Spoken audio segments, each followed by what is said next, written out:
What's up, guys? Brady Figuel here, coming to shoot with the review of the new Astronoid album Stargod, released last Friday, November 7th. Astronoid is a band that I discovered around COVID, shortly after the release of their second album, their self-titled record. I was instantly drawn into this band's super unique sound, which it is very difficult to describe, but I think the best way that I would describe them is progressive metal or post-metal with a pronounced space rock influence. I would use adjectives like weightless and ethereal and spacious to describe how this band sounds. Like they're a band that you listen to them and you almost feel like you're just transcending in a way. That's really the best way of putting it, just because of the soundscapes that they incorporate into their songs. It's something that has always separated Astronoid's music apart for me, is their emphasis on mood being so positive and uplifting. Metal especially is a genre where it's so angry or dark or evil or depressing all the time that it's refreshing to have a band like Astronoid where they sound so positive. It's truly the one thing, probably the most, that makes their sound so unique. They're a band that you can listen to and just smile because of the melodies on display. Like genuine joy is the most prominent emotion that I feel when I'm listening to any of this band's material, but in particular their best material, which for me has got to be their last album, Radiant Bloom. I loved the first two records, but that record to me was such a clear step up. I definitely had never loved Astronoid as much as I did on that record at the time, until now. This record dropped about a week and a half ago, and it's been almost all that I've listened to. So much so, like, I got more reviews I got to do, and I haven't even started listening to those albums yet because this album has just been in my rotation so much. The single greatest thing about this record is that it stays true to Astronoid's sound, but it progresses their sound further by adding in some different influences. Most prominently, all of the 80s influences on this album. And hearing the 80s influence on this album, it's one of those things where you listen to it and you think to yourself, like, wow, that was such a good idea. Like, that makes so much sense, but I'd never thought of that before. Like, as soon as I heard the lead single Third Shot early last month, and all those 80s influences were like all over it, I was like, wow, I really hope they crank up the 80s influence on this album and maybe bring in some synthwave and stuff. So when I first heard moments on this record, like the title track and like Love Weapon and Explosive, like I was through the roof. The band fully embraces prominent 80s synthwave and at times 80s rock and metal influence on this record in the most amazing and groundbreaking ways, even at times. Like, notice how a track like the title track, which is my favorite track on here, hands down, I absolutely love it. Notice how a track like that, like, it sounds like it could be straight out of the 80s, but it sounds so modern at the same time, and it sounds like Astronoid. The melodies in this track are just, no pun intended, out of this world. Like, they're truly, the song is entrancing, fully entrancing, front to back. Like, there's not been a single time where I've put it on that I haven't listened to it all the way through, but just gotten lost in its maze of wonder. Those chiming synths in the intro, and then the vocal melodies, those guitar harmonies that come in after that, and the whole time the rhythm section, especially the drums, really keeps that kind of driving pace the whole song that really adds to it as well. The song even has like those breath vocals where you just hear like the little breath accents like that, and it's done really well. The track, it's dreamy, it's hypnotic, it's airy and spacious, and it's all of those elements earlier that I complimented on Astronoid's overall sound, but done with the most progression ever for them, I would say. And that's the most amazing thing about this record, the fact that this still clearly sounds like Astronoid, but they've managed to evolve so much while still sticking true to their sound. Like, this is not a record at all that comes out of left field. This is just such a logical progression with somewhat of an unpredictable stylistic infusion going with it, but it works so well. Dream Protocol 88. It actually has the apostrophe 88 in the title, which is very fitting, of course.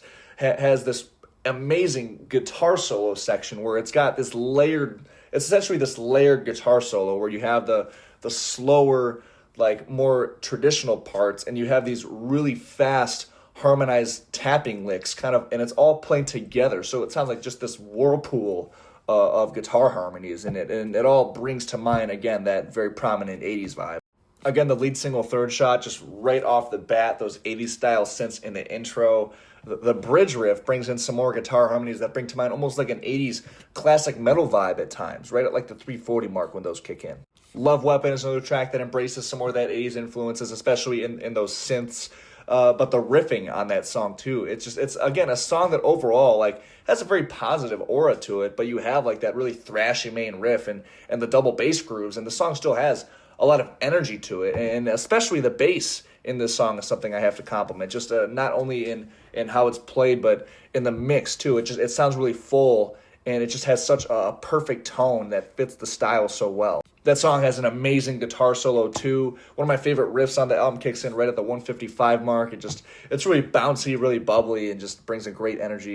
And even when the album doesn't venture into the 80s as much, it's still equally as good. Like the track Explosive is a huge highlight for me as well. Probably my second favorite track after the title track. But after you get past like that trippy intro, you get into the main groove that's in 3/4 that's very infectious. And that intro part, especially, riding out twice 2 full sections of it, it's one of those parts where after you hear it the first time, you actually want to hear it an entire second time. Just that's how infectious it is. And when it does repeat that second time for that second entire section, it's just really satisfying. The way the drums kick in that second verse brings in a great groove and adds kind of more of a progression to the song, which I really like. The melodies in the song, hands down, it's just absolutely stunning. The song reaches an amazing climax with some synths, and it's a song that just the up and down dynamics might be the best out of every other song on here. Just the way it reaches this insane, epic, huge climax, and then it just drops out with that main melody just playing in more of a tender, laid-back, quiet manner to close the song. This track and also Beneath the Lights are 2 tracks that I'll compliment really well for the drum work, because the drums on this album, and especially on these 2 songs, they always play the exact right groove. Like, notice in the verses on Beneath the Lights how they switch up a little bit to kind of distinguish each section, stuff like that. It helps the songs not be repetitive. It adds, again, some progression to the song, so the song always feels like it's changing and evolving. And it also emphasizes certain parts over others. As far as other stuff on here, the track Depressed Mode is another song that has a fitting title because it definitely is a bit more angsty than the other songs on here. It's got these groaning lead guitar melodies and some synth flourishes and also some just chunky guitars that drive the song. Vicennium has that just gorgeous a cappella style intro with just those distant pad synthesizers in the background. That's an awesome start to the song, and the chorus is absolutely angelic. It's got, again, some really gorgeous synth melodies.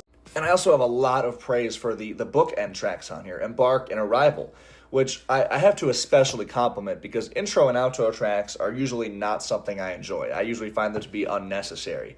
But the way the band executed it on this album is just absolutely perfect because these songs actually function as full-on songs. Like, you can listen to these tracks on their own and it sounds like a well-written, fully written song and not just like an intro to an album. But the fact that they play similar parts but in slightly different ways gives the album that continuity. So you can listen to both songs on their own, you can listen to both songs back to back, you can listen to both songs obviously in the full album context, and they function equally as well in all of those roles.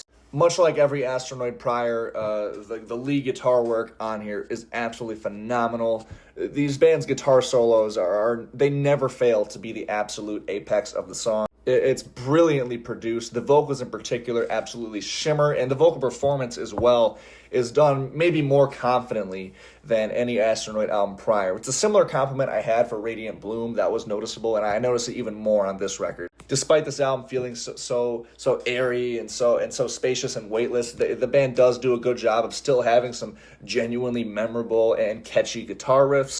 The album just, it sounds so nostalgic, and this is coming from somebody who wasn't even alive in the 80s, and it makes me just feel so nostalgic. Like, I can imagine anybody who was growing up in the 80s would probably, like, absolutely fall in love with a song like the title track. And even a track like Explosive, it brings to me, like, this is just because this is when I was a kid, but it gives me, like, early 2000s vibes a little bit, just probably because it does sound nostalgic, so it makes me feel nostalgic. The only reason I can't call this a perfect album is because 2 tracks, Dream Protocol 88 and Depressed Mode, aside from the parts that I highlighted, aside from those individual parts, they don't feel like they add a whole lot of new ideas to the record, so really they just feel a little bit like filler. Still enjoyable tracks, don't get me wrong, but they mostly come off to me like filler tracks.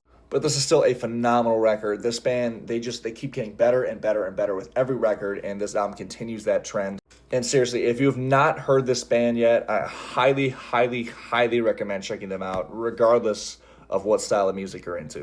This song gets a 29 out of 30 for me. As always, thank you guys so much for watching. Remember to hit subscribe for more rock and metal-related content. I'll have my year-end content coming up very shortly, as well as a few more reviews. Also, remember to comment your thoughts on the sound below if you have heard it, and as well as check the description for all my links. As always, thank you guys again so much for watching, and until next time, I will see you guys later. Peace.